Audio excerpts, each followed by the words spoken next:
Modern-day capitalist economists define capitalism as an economic system in which an overwhelming majority of the means of production is owned privately and production is for the purpose of profit.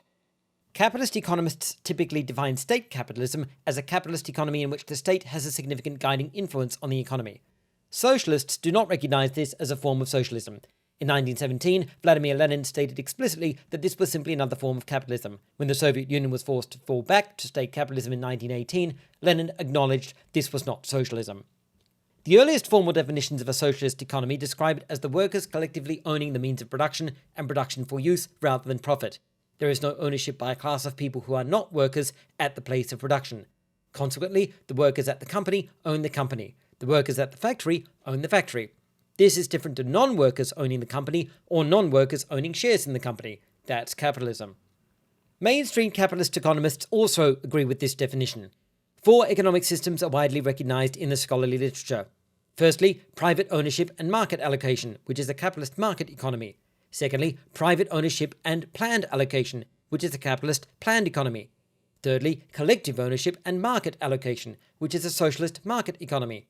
Fourthly, collective ownership and planned allocation, which is a socialist planned economy.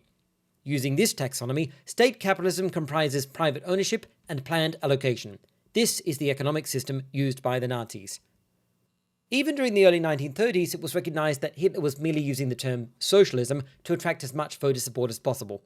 In 1934, social scientist Mary von Kleek referred to Hitler's economy as a, quote, competitive capitalism system, end quote, which used, quote, so-called National Socialism as its cloak, end quote. Von Kleek further observed that before Hitler came to power, quote, National Socialism in its beginnings preached the overthrow of capitalism, end quote, but noted Hitler ended up drawing most of his support from capitalists and the middle class, whose interests he protected.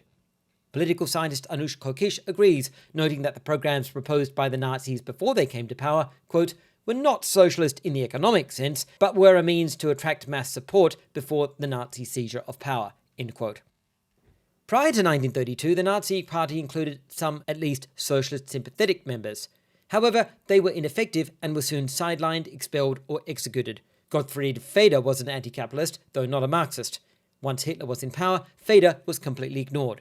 Ferdinand Zimmermann was originally a social conservative and anti-capitalist. However, he eventually returned to capitalism.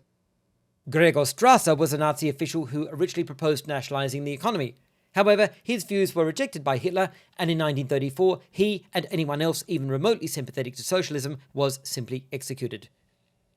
During the Nazi era, economists and political analysts agreed that the Nazi economy was not socialist.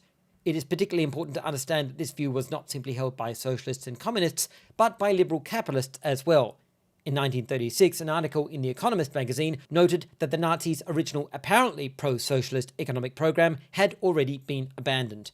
In 1939, sociologist Eva Ross similarly wrote that Hitler's so-called socialism, quote, was founded to protect capitalism against socialism and communism, end quote. Nazi respect for private property was also recognized during the era. In 1931, economist Maxine Sweezy explained, quote, private property is emphatically declared to be part of the National Socialist scheme of things, end quote, even though, quote, private property is subject to the interest of the state, end quote. In 1945, American liberal economist Burton Kierstead likewise wrote, quote, Nazism is not socialist in any recognizable Western form, end quote. In 1946, German economist Arthur Schweitzer wrote, quote, on the issue of private versus public property, the Nazis favored the principle of private property, end quote. Very importantly, he observed that although the Nazi Party originally favored nationalization of the economy, they gave this up in 1930. Consequently, he wrote, only Jewish property was to be nationalized, while, quote, German capital was exempted from the demand for nationalization, end quote. Even in 1941, while Nazi Germany still existed, economist Maxine Sweezy pointed out, quote, the Nazis intend that the German economy shall be a controlled capitalist economy, end quote. Historians Matthew Fitzpatrick and Dirk Moses note, quote, the sanctity of private property and freedom of contract was always preserved under the Nazis, end quote. Christoph Buchheim and Jonas Schöner note private companies, quote, continued to shape their actions according to their expectations, and the state authorities not only tolerated this behavior, but bowed to it, end quote.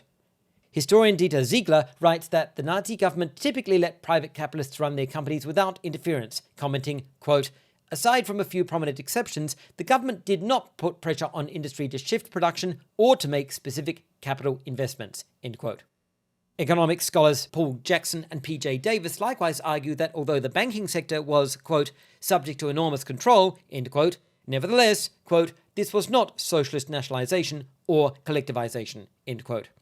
Spanish economist Therma Bell concludes, quote, "The Nazi government in 1930s Germany undertook a wide-scale privatization policy," end quote, citing its sale of public ownership in various state-owned businesses and observing, quote, "delivery of some public services previously produced by the public sector was transferred to the private sector, mainly to organizations within the Nazi Party," end quote. For my two very extensive videos on this topic, see the video description.